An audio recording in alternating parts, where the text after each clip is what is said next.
well, I think we can probably kick off then. So we're recording it for people who can't make it today, so they can hear everything. But I think there's quite a small group, so I think people are welcome to just unmute and ask questions at any point. Or if it's easier, there's like a chat bar on the side, so you can ask any questions as we go along. A few people have written in with questions in advance, so we'll get to them in time.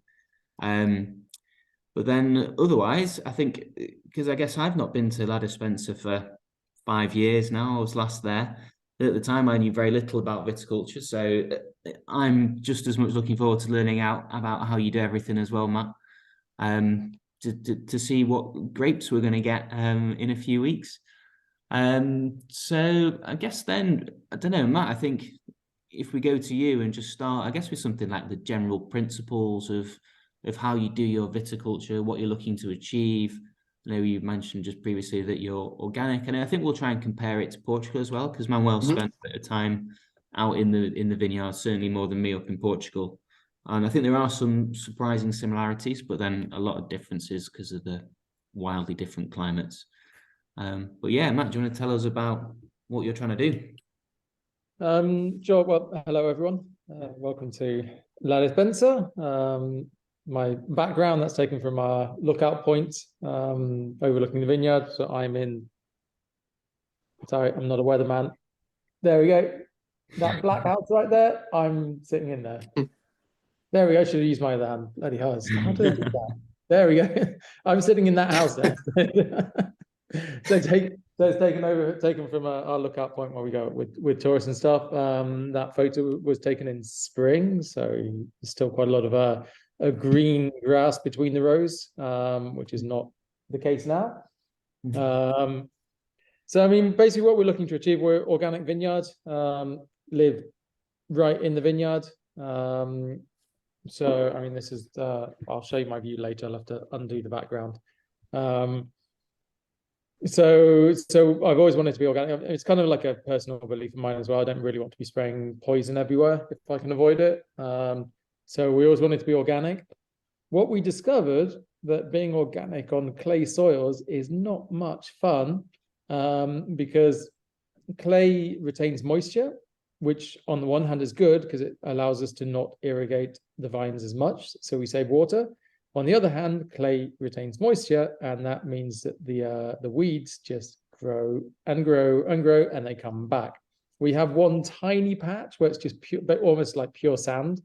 There's about six to 10 meters of the rows on clay, and then it just suddenly drops off a cliff into like sand, and just the difference is amazing. Like by the end of November, you do the grass, the weeds are about that tall on the sandy bit, and on the clay bit they're this tall, and we've had to knock them back. Like we had to go back and mow them back about 3 times already. Does that translate to the actual vines as well? Do you see a lot more vigor in the vines on the clay soils, or is it more just the weeds that are the problem with the clay soil? The vine, I mean, what we can do is that we can avoid irrigating as much, so we can control the vigor of the vines by irrigating or not. But they do, obviously the vines are sucking up water. There is a thing with clay soils. It's a bit sciencey, which I don't understand 100% myself. But clay soils can sometimes look like and feel like they're quite moist. They have water when actually it's because it's so tightly packed, the clay, that the roots can't actually access that moisture in the soils. But it's all, I mean, we control vigor basically with irrigation. We're in an area where it doesn't rain at all during the summer season. So basically mid-October until after harvest, we usually don't get a drop of rain at all. So it's all during the growing season, it's all kind of like fake irrigation, if you will, from a deep well. Okay, perfect. So I'm a little bit interested then in the water irrigation. So when you need water, how does that work? I think I remember this being your favorite part of the vineyard, at least when you're establishing vines. Is that right? You flood the vineyard to establish a vine? Do I remember that correctly? We did. We started off basically flood irrigating, which I love flood irrigating. It's just really incredibly hard work and exhausting. And if you have a hangover, it is the best way to get rid of your hangover. Just sweat it out. It's unbelievable. It's just fantastic. And I just really enjoyed that job. But we switched to drip irrigation from a well from about the third year onwards, which was lucky because that year there was no water at all in the canal system. So all the vines would have died had we not done that. So we got pretty lucky with that decision. And it's incredibly time consuming to irrigate by flood. But with drip irrigation, you just press a button. Yeah. It's different. Just like a hose pipe that goes along the vines with holes and. Yeah, basically. So basically they work on 4 liters per hour per vine. The problem with drip irrigation is that flood irrigation, basically it just goes everywhere. The water goes everywhere. It soaks down really far into the soil, and the vine roots just go crazy. They just go all over the place between the rows. They drive deep into the soil because they go chasing that flood irrigation, because you do it on an infrequent basis.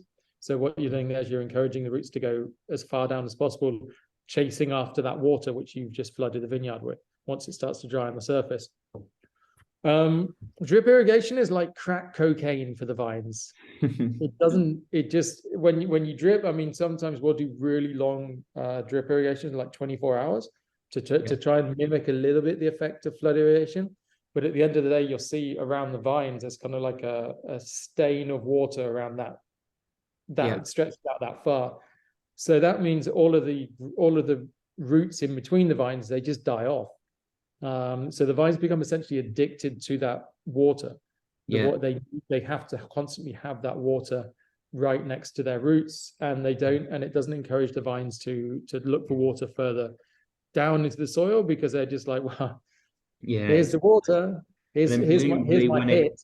And then when it rains, they're not going to be making the most of that natural rainfall, because then they don't have that infrastructure to take in the water from like across the whole field, if that makes sense. Yeah, I mean, when it rains, it's in winter as well, so you're not in the growth phase. Okay.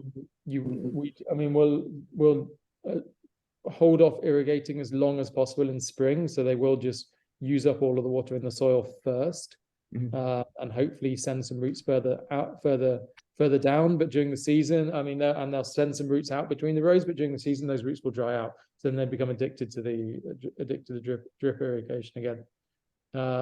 It's very difficult to switch, for example, like a drip irrigated vineyard to dry farming in the long term, because they just don't have the root systems for that. Right. Would that be a long-term goal for you? Is that something that interests you, or is this not possible where? I would love to do it, but it's just not possible. Yeah. Just not possible, unfortunately. Just too dry, too hot. Yeah, I mean, basically what we get in Chile is we get all of the rainfall in winter, and that creates snowpack in the mountains, which then melts, which is then sent down. So it's kind of like, it's just a replacement. We instead of having all the rain, like having the rainfall during the year and having, like rain in the middle of summer, it just all falls in winter and then melts from the mountains and comes down. But the problem is that we've been in drought for 15 years almost, and the snowpack is less and less every year. Last winter we had a fairly decent winter, but it was still probably about a 15 to 20% deficit on what's considered a normal year. Yeah. All right. And are you seeing an effect of the wines changing because of that, or are you continually fighting to manage that lighter, fresher style that you're after? I mean, in our case, no, because we planted the vineyard in 2013. So stylistically, we've kind of always we've always had one kind of style to the wines. I think in some areas they're seeing much higher alcohol levels much sooner, which is a problem, because kind of the trend is heading towards like lighter, fresher wines with lower alcohol. But there's just areas where you just can't do that. Colchagua Valley is not an area of the country where you're going to get light, fresh, low alcohol wines. You can get a fresh, higher alcohol wines, which is what we're doing. But kind of like 12.5% alcohol is just impossible here. Yeah. Yeah, fair enough. And then speaking of it being very hot, you just mentioned on the Instagram just now that there's fires going on in the south of Chile, Yeah. a bit dangerous and potentially coming north. You're on high alert at the minute. Is this Yeah. different, or Sorry? does this happen before, or is this the first time that you've had fires to this extent locally? No, 2017 we had major fires, which is Yeah. actually they're actually worse than the fires now. I think it's about 1.2 million hectares were burned in 2017. They got very close to where we are. They got within basically 100 meters of the local village. And all of the hillsides around us burned. I just watched an entire hillside just burn from top to bottom in 10 minutes. It's about 5 kilometers from here. Yeah. So we had a lot more smoke then. The smoke we have now is all coming from the south. We don't have local fires at the moment. We did have some fires in December. Mhm. They were put out, but the valley is definitely on high alert because there's going to be high winds and high temperatures over the next 3 or 4 days, and everyone's very concerned. For us, the actual fire is not going to affect us. We're not going Yeah. to. There's basically no possibility of the fire getting here. There's too much in between us and any forests or eucalyptus trees. But the smoke would definitely affect us if the fires became closer and the smoke became thicker. Yeah, yeah, and it's not too dissimilar to this summer, right, Manuel, up in Yeah. northern Portugal. I think was it the first time you've had fires like that? But Nah, it's every time like this. okay, Yeah. right, Especially South Portugal. Not in North as we saw. In South Portugal is very common. It can go until 45 degrees South Portugal. So it's Mhm. massive. Yeah, because I can remember looking out from Soleira and you see the Spanish side of the river where the whole mountainside was black, like a sort of charcoal burnt region. Yeah, but anyway, so we're also discussing it's not as much of a problem for white wines as because of that the smoke taint is absorbed by the grape into the skins, and obviously with red wine you use those skins a lot more. But for whites, you tend to press off almost immediately. So perhaps not the same impact, but I mean, still worrying for everyone involved. Mhm. Yeah, very much so. Cool. Well, on that sad note, we could move on to weed control, which everybody wants to hear about and is delighted with. That was the chosen topic of conversation from our members today. So obviously with organic viticulture, you don't have as many conventional or traditional tools to use to manage weed growth. You can't spray the typical glyphosate or Roundup on the vines to kill weeds.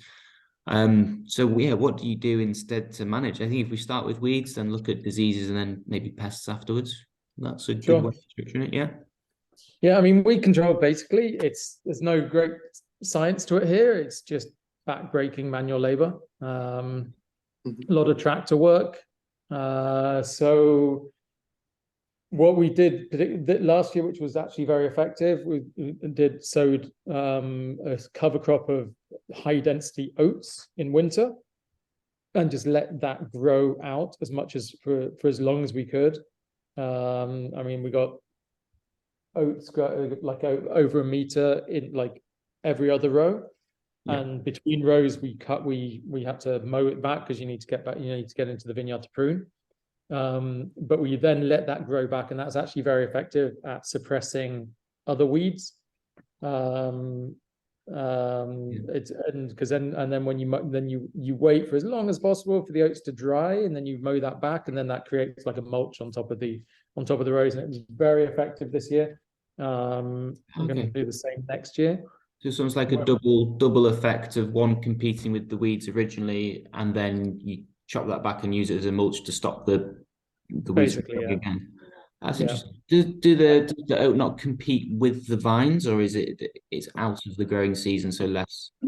I mean, they will take up some of the water in spring, and oats are actually really good as well because they do have very deep roots and they have a lot of fine roots. So the oats they're an annual crop obviously, so they'll dry out.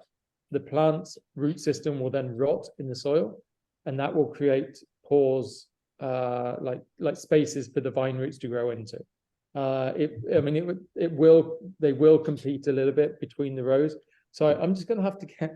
I heard one of my dogs in here, and she's doing some really weird stuff. So I'm just gonna kick her out. I'll be back. Bella. Yeah.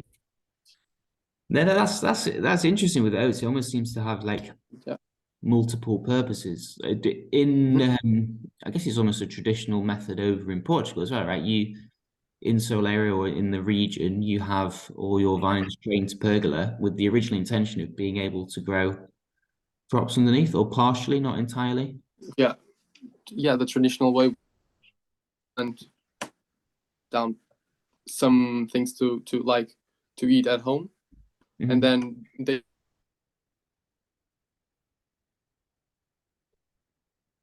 producing small quantities of wine to consume at home. Yeah, and cultivating the rest of stuff to eat at home. And I think that's why we in Soleil, we are in organic viticulture since 2006. So as we mentioned before, we can't use like pesticides and herbicides to kill weeds. We just use mechanical stuff like mowing and like work. But then your use of cover crop is just more traditional because you want to eat rather than for any deliberate. Yeah, that's true. That's true. Fair enough. That's interesting. Do you use your oats, Matt, for anything other than no? No, just cut them back and they reseed basically, so the seed dries out, and then that seed will help us not have to sow quite so much oats the following year. So it's just, and the idea with it as well is that it brings in quite a lot of organic matter into the soil. So it's all, at the moment, it's all dry. It's like hay basically just sitting on top of the rows. But next winter, after it rains for the first time, we'll plow that back into the soil, and then sow some more oats as well. It's really effective at suppressing our number one enemy, which is the bindweed, which is kind of like this really fine weed that kind of just grows around the plants and kind of strangles them. Because the vines are now all established and grown, weeds aren't so much of a problem. But when you're establishing the vineyard, it's just a major thing because you don't want the competition from the weeds. With the vines being older, the competition is actually quite healthy as well, because it will encourage the vines to look, if the oats are taking soil in the first 30-40 centimeters, taking water from the first 30-40 centimeters of the soil, the vines are going to be like, hey, where's my water? And they're going to like send their roots further down to try and basically outcompete. But with new vines, it's just literally backbreaking work of going down with a shovel and just taking off the top of the soil, taking off the top of the roots. And when you've got 8,000 vines spaced at 1 meter apart, that's 8 kilometers of just going down each row and just shoveling the weeds off. Have you used any mechanical tractor attachments? Have you tried to use them, or are you trying to avoid compaction of the soil? I do have what's called an in-row cultivator, I think. In Spanish, it's called an intercepa, which is like a kind of a blade on the tractor that goes in, hits the vines, springs back, and then basically takes the top off the soil, which I'm going to reuse. I didn't use that at all this year. We try to avoid it if we can, because you do sometimes hit the vines quite hard, and that can induce damage. But we're going to use it again this year. But yeah, it's kills my neck basically using that thing, because you just basically have to drive the tractor looking over your shoulder the entire time, and it's by the end of just one day, it's just terrible. So I try to avoid it. Yeah, fair enough. We've used them a few times at Plumpton, and we use it for it looks like a student vineyard, and there's quite a few casualties, I think, annually.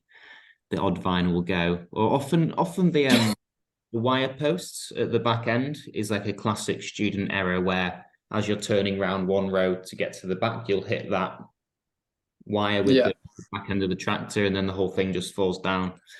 I haven't done it. You're saying that as if I've done it, Manuel. I don't think I've done that. I can't remember. Somebody definitely has though. Yeah. Okay. Cool. So weeds. What's next? Diseases. What do you get in? So in Portugal, it's a bit wetter, bit colder, I'd suggest. Do you get any Yeah. disease from that? And what are you looking for or looking to avoid, and how would you avoid that? We get, I mean, Chile is particularly where we are. It's kind of like a viticultural paradise. There's no humidity in summer. There's no moisture at all. So we don't have to worry about too many things. We have a little bit of pressure from powdery mildew, little bit of botrytis maybe, but it's not so. With the varieties we have, which are the very big bunches, it's something we have to watch out for. And at the start of the season, sometimes you get the little red spider mites, but all three are very easily combatable. It's not too much of an issue. Could just use normal, it's kind of standard sulfur if you want on those, which I reduced the use of massively this year because I hate powdered sulfur. It's I'm incredibly sensitive to it in my eyes. It's really quite nasty stuff. But it's organic because it's an element. But we tried to avoid that this year. We did one round with the tractor with spraying powdered sulfur. The rest of the time we used potassium soap mixed with neem oil and a product called Timorex, which is the base is tea tree oil. And both are really good against botrytis and powdery mildew at the same time. And the potassium soap with neem also combats the red spider mites. So it's a bit of a shittier job because you have to apply it with backpack sprayer because we don't have a tractor drawn sprayer at the moment. But apart from that, it's much better. It's much healthier. It's incredibly not toxic to people. And the tea tree oil one is nice because the entire vineyard smells of tea tree oil for about 3 or 4 days after spraying. Nice. But it's stuff that literally you can just go back into the vineyard 10 minutes later and start working. Whereas powdered sulfur, it's the residue stays on the grapes and on the leaves for weeks and weeks. So even like at the end of January, when you haven't sprayed for a month, it can still kind of come up into your eyes and your face. So we try to avoid it. And has that seemed to be more effective, as effective, or unsure yet? It's the same. I mean, basically, so what sulfur's doing is it's not actually killing the mildew or anything. It's just preventing it gaining a foothold in the first place. Whereas the other products are actually curative in their use as well. So sulfur's just preventative, but the other products are actually curative. So they're really helpful in just stopping it from even being an issue in the vineyard in the first place. Yeah. Okay. Cool. And is that similar to what you do in Portugal, Manuel? Although you use copper? We use copper. We spray copper and sulfur as well because we suffer a lot with mildew because it's quite warm during the day. You have downy mildew as well, don't you? Yeah, it's quite warm and it rains a lot during winter, so it's very favorable. So we have to spray copper, but that's in terms of diseases. I think that's what we suffered more with.